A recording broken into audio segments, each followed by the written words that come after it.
सभी विद्यार्थियों good morning. मेरे प्यारे विद्यार्थियों, हम देख रहे थे कि हमारी दृश्य सामग्री के बारे में आपने पढ़ा।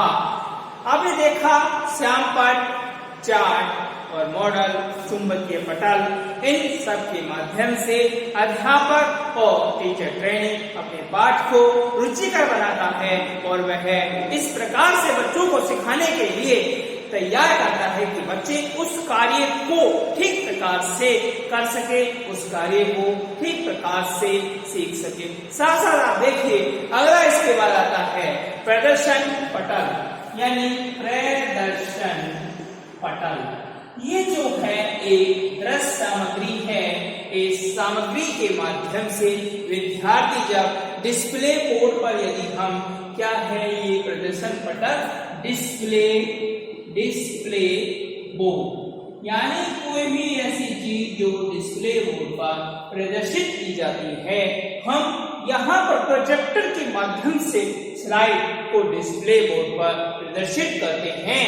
बच्चे उस बोर्ड के माध्यम से देखते हैं। तो देखने के माध्यम से यहाँ पर जब बच्चों को कोई भी चीज दिखाकर समझाई जाती है, डिस्प्ले करवाया जाता है, तो बच्चे उसे बहुत ही सरलता से, सुगमता से उस कार्य को करने के लिए तत्पर होते हैं, उस कार्य को सीखते हैं। इसके माध्यम से विद्यार्थियों के अंदर ऐसी पावर क्षमता जिसको बढ़ाया जाता है।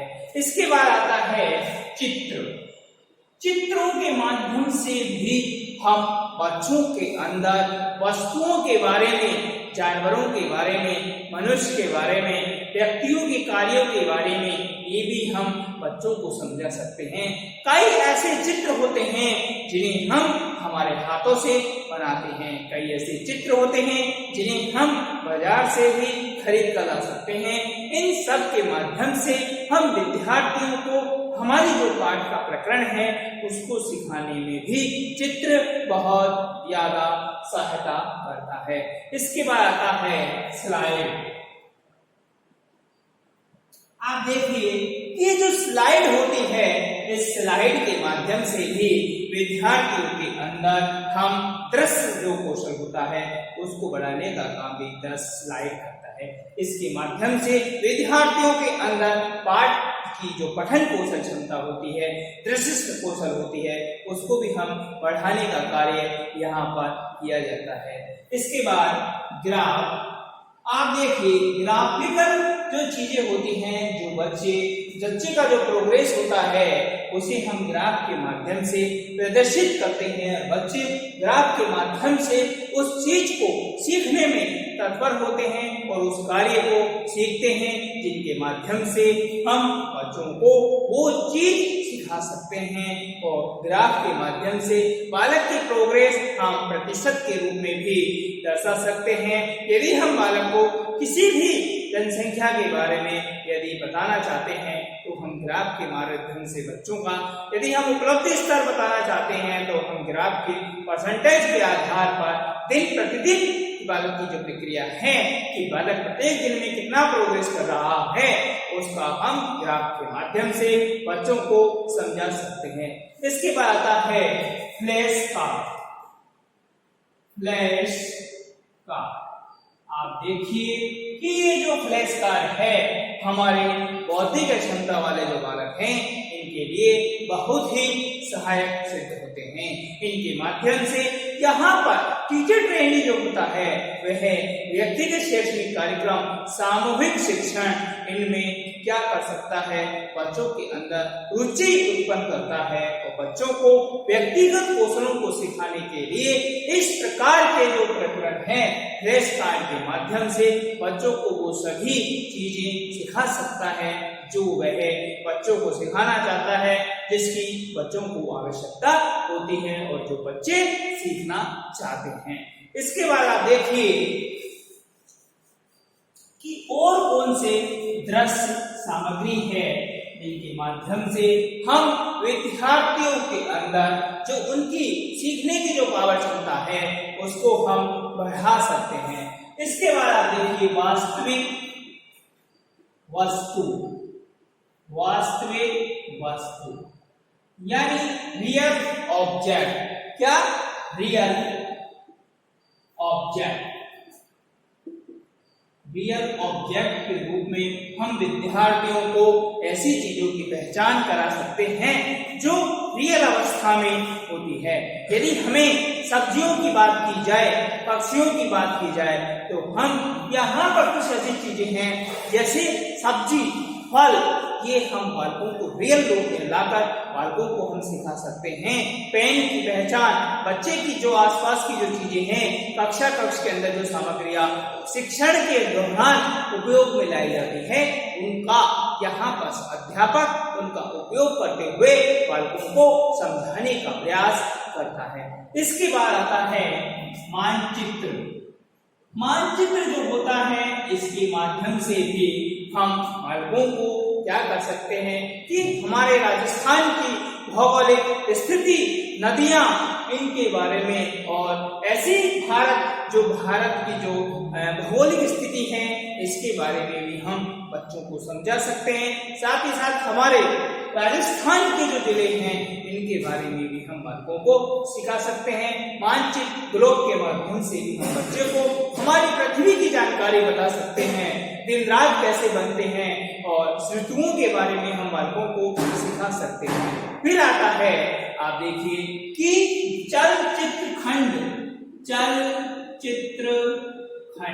ये जो है एक ऐसा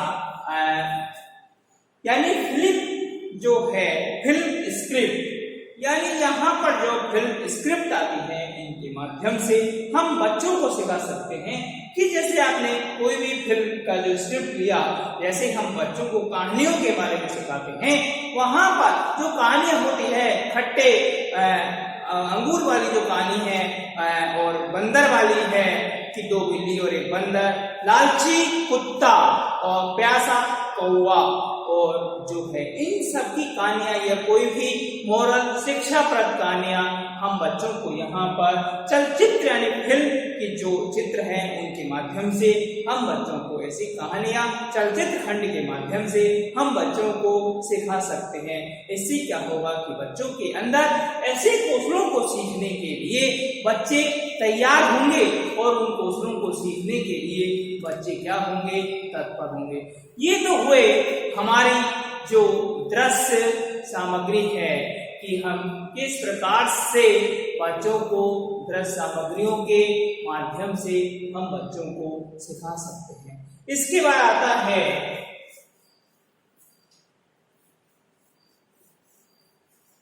श्रव्य सामग्री, यानी श्रव्य सामग्री। श्रवण यानी ऐसी सामग्रियां जिनके श्रवण के माध्यम से, सुनने के माध्यम से बच्चों को हम सिखा सकते हैं। ऐसी सामग्रियां जिनको बालक सुनकर सीखता है। तो आप देखिए, पहला एक आता है टेप रिकॉर्डर। क्या? Tape recorder. टेप रिकॉर्डर के माध्यम से हम विद्यार्थियों की जो आवाज है उसको हम रिकॉर्ड कर सकते हैं। साथ ही साथ हम यह भी देखते हैं कि जो विद्यार्थी है किस प्रकार से सीख रहा है, किस प्रकार से नहीं सीख रहा है। हम बच्चे की आवाज रिकॉर्ड कर सकते हैं। यहाँ पर यदि हम बच्चों को किसी जानवर की, किसी पक्षी की यदि पहचान करवा रहे हैं, तो हम उसकी आवाज रिकॉर्ड कर सकते हैं और उसकी आवाज रिकॉर्ड करने के माध्यम से हम बालक को सिखा सकते हैं। तो ये टेप रिकॉर्डर है जो श्रव्य सामग्री के माध्यम से हम विद्यार्थियों को उनकी आवाजों को रिकॉर्ड करके, जानवरों की आवाज, पक्षियों की आवाज, इन सब की आवाजों को रिकॉर्ड करके हम बालकों को सिखा सकते हैं। साथ ही साथ यदि हम बालकों को हिंदी वर्णमाला, अंग्रेजी वर्णमाला, यदि हम ये सब चीजें भी यदि हम बालकों को सिखा रहे हैं, तो हम टेप रिकॉर्डर के माध्यम से विद्यार्थियों को ऐसी चीजें हम सिखा सकते हैं जो विद्यार्थियों की आवश्यकता है, जिनके माध्यम से विद्यार्थी सीखना चाहता है। इसके बाद आता है रेडियो।